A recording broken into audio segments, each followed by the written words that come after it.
show.com. This app is one of a kind, I got to tell you. I love entertainment, love watching movies. Who doesn't? But if you are not tech savvy, this is one of the apps you're going to absolutely like. And because of the mere fact it's going to save you money. You like saving money and like to be entertained? That's why the folks at 123 Ready TV have actually devised the app. What does it do?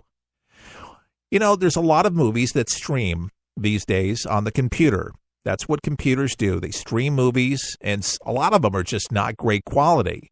And unfortunately, a lot of them have commercials that are embedded in the in the movies or on the TV show, and that's not any fun. What 123 Ready TV does is find the perfect movie, and it takes the commercials out so you don't have to watch them, and you can enjoy seamless quality, the entire program or movie without interruption. It's already streaming, it finds it. One place, you type in the title, there it is. There's no subscription cost, by the way. It's just a one-time charge of $19.95. I know, it sounds ridiculous, but it works, and that's why we're selling it. $19.95 gets you access to 123 Ready TV, access to thousands and thousands of titles. You type the title, there it is. Rambo, bada bing, bada boom. Casablanca, you like the old movies, the classics, the new stuff, whatever it is that you're looking for, 123 Ready TV will assure you find it. TV shows, movies, sports, weather, whatever your fancy. Get your 123 Ready TV. Now, it works with Windows and Android devices. Windows and Android. Enjoy it today. 123 Ready TV exclusively at forthepeopleshow.com. Just click on the store page and watch the video. All right, back to For the People and what we're talking about this hour. Alec Baldwin. Now, he plays Donald Trump. Personally, I don't think he does a great job. I think it's so overrated. I mean, if you watch Donald Trump and you watch Alec Baldwin, I think it's really stupid. And I like SNL, don't get me wrong. I think it's overrated. I think somebody else could be a little bit more talented to actually act out who Donald Trump is. I don't think it's funny. But, however, he's making a claim right now. It's very salacious. And basically saying that the First Lady, Melania Trump, is a fan of his over-the-top Trump character. He was speaking on yesterday's episode of WNYC's The Brian Lear Show. The 59-year-old male actor, Stephen Baldwin, he was claiming that the FLOTUS, if you didn't know, it's an acronym of the First Lady of the United States, is into both SNL and Baldwin's impression, despite her husband's very public insistence that it's bad. But someone told me, who was a friend with someone in the White House, who were formerly in the White House, that Melania Trump loves SNL. And she loves my impressions. And he said, alleging that the First Lady Melania believes that his betrayal of her husband of 12 years is right on the money. But there's a problem with that. Unfortunately, the former 30 Rock star, I didn't even watch the show. Is it 30 Rock? Yeah, 30 Rock star. Tons of movies. And he's in some good movies that I like. But the First Lady's Director of Communications, Stephanie Grisham, refuted Baldwin's claim in an email to Newsweek. This is what it said. That it is not true, which is why Mr. Baldwin has no actual names to go with his bizarre assertion. At the Washington Post notes, Donald Trump has been very vocal about his distaste for the constant parodies of him from the long-running sketch shows that have even commented on Baldwin's performance directly on Twitter. Just tried watching Saturday Night Live, unwatchable, he said in December 2016. Totally biased, not funny, and the Baldwin impersonation just can't get any worse. Sad. I'd have to agree with Trump. I don't think it's funny. But then again, I don't think that Jimmy Fallon is very funny too. Jimmy Fallon, I think, is a mouthpiece for NBC writing directly into the dialogue. And the snowflakes, they laugh again and again at the same jokes. It's not funny anymore. And I even have an amazingly open mind to humor. Love it, but it's just enough's enough. And I can take a joke, but it's just too much. It's overkill. Is it just me? Facebook, you can go on right now at our webpage at forthepeopleshow.com. Let me know what you think. forthepeopleshow.com. Do you think that late night TV comedians are going overboard on dissing Trump? Do you think Baldwin is stretching it a little bit, saying that Melania Trump is digging the character? Thinks it's funny, thinks he's right on the money. It's a salacious claim to make. It's kind of a lie, but, that's what the left likes to do anyways. Stretch it a little bit. Oh, yeah, even Melania thinks it's funny. It's hilarious, yeah. You didn't see that happen with Obama, and believe me, to me, there was things that you could do that begged to be made fun of. They really didn't. Oh, no, because they loved him. It was a big love fest. Mwah, love you a long time. Big time. By the way, a woman apparently did not like Donald Trump very, very much, flipped off President Trump's motorcade on Monday. She was fired for violating her employer's code of conduct. Oh, they have something like that? But she vowed that she would do it all over again if given the chance. I'm talking about Jill Brixman, 50, now an ex-member of the marketing team at the government contractor of Ackerman LLC, was on her bicycle on October 28th when Trump's motorcade drove by her on a Northern Virginia road. There's a picture of it with her middle finger. Somebody took it. And that photo that I'm talking about went viral, showing her raising the middle finger with her left hand in defiance as the motorcade returned from Trump's National Golf Club. She says, "My finger, what I was feeling," Brickman said, who has been on the job for just 6 months, was telling CNN, "I'm angry and I'm frustrated." Brickman's face was not visible in the photo, but she claimed she immediately confessed her involvement to her employer. After the photo went viral, Brickman said that she was then promptly fired from the government contracting firm and escorted out of the building for violating the code of conduct policy. They said that we were separating from you. Brisk was telling the Huffington Post, basically, you cannot have lewd or obscene things in your social media. So they were calling flipping him off obscene?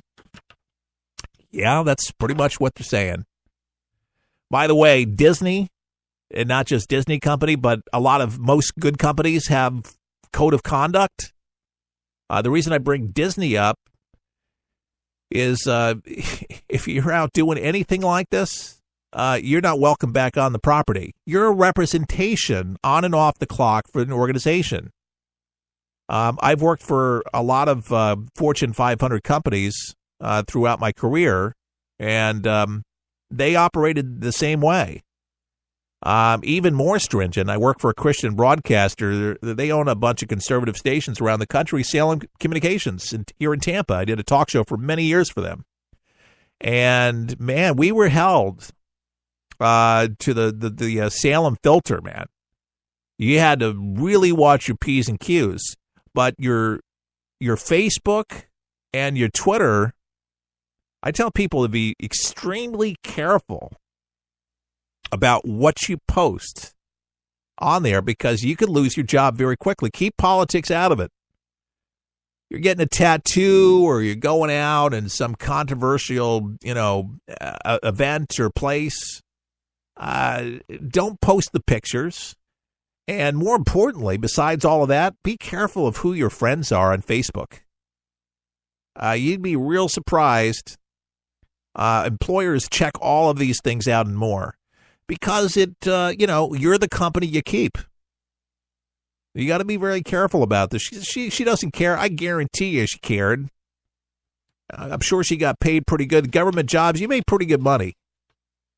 I'm sure she didn't like it very much that she got canned for it, but it's a stupid thing, and it reflects back on the company. And, of course, they want to keep the contract, so they did the right thing, and I'm sure they're not going to lose their contract because of it. It's the government.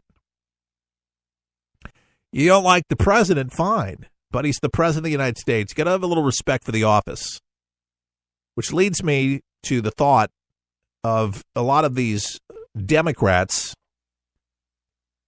such as one that tried to make a statement, I just think, again, the wrong place, and I'm talking about a junior Democrat congressman who walked out of a moment of silence last night for victims of this weekend's mass shooting at Texas church. There was a video posted on Facebook. California Representative Ted Lieu, was it Luau?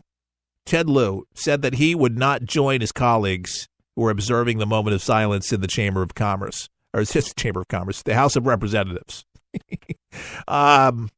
Different place. He says, I can't do this again. He gives an explanation of why he didn't, and I commend him for why he said what he was saying, but people were praying. I can't do this again. I have been to too many moments of silences, Lou said in the video, and just short periods in Congress. 3 of the worst mass shootings in U.S. history have occurred. I will not be silent. Well, don't pray. Go ahead and leave. Go make a mockery of people that are praying. People are finding solace. They're finding strength through prayer. When I am weak, I am strong. And to me, it takes a strong man to pray, to find strength through the Lord. And I'm just reminded today that the Reverend Billy Graham turns 99 years old today. Happy birthday, Reverend Dr. Billy Graham, 99 years old, a man of God that I revere in so many ways, a man who reached billions on the planet for the gospel of Jesus Christ, and has touched tens of millions of lives, in tangible ways through Samaritan's Purse, the Billy Graham Evangelistic Association with charities and just a lot of good things. But billions of souls for Jesus, preached it to more stadiums, more places than any man in history. And without scandal. And I have respect for people like that, and lives modestly, and has lived a long, long life, and still living at his home. God bless him. He lost his wife many years ago, Ruth Graham, but there's people that really loved each other. But folks, the people of Sutherland Springs have had it hard enough. And for those that have decided to mock prayer, these people were in church in Sutherland, Texas. This is where they wanted to be. They weren't going to change that because Ted Lieu or any Democrat or any lefty says that prayer is not good, doesn't work for them. Keep on praying, America. And I urge people to continue praying, because that's where the real strength comes from. And that's where we get guidance from. And we get protection from, and so on and so forth. People have been asking, why do bad things happen? They've been always happening, but more good prevails every day than bad. That's the truth. And we have to keep hope alive, folks. We have to do it. Do not allow people that are atheists or non-believers to shake your faith. It's then that you need to pray more. I am a firm believer in prayer. Nothing good happens without it. If anything good happens, it's because of him. I always say, gosh, we need to pray more. If anything, pray more as a country. And speaking of the Graham family, and I've said this several times, but I should repeat it.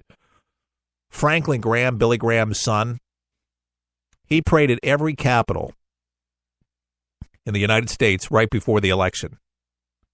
And tens of thousands of people came out everywhere to pray.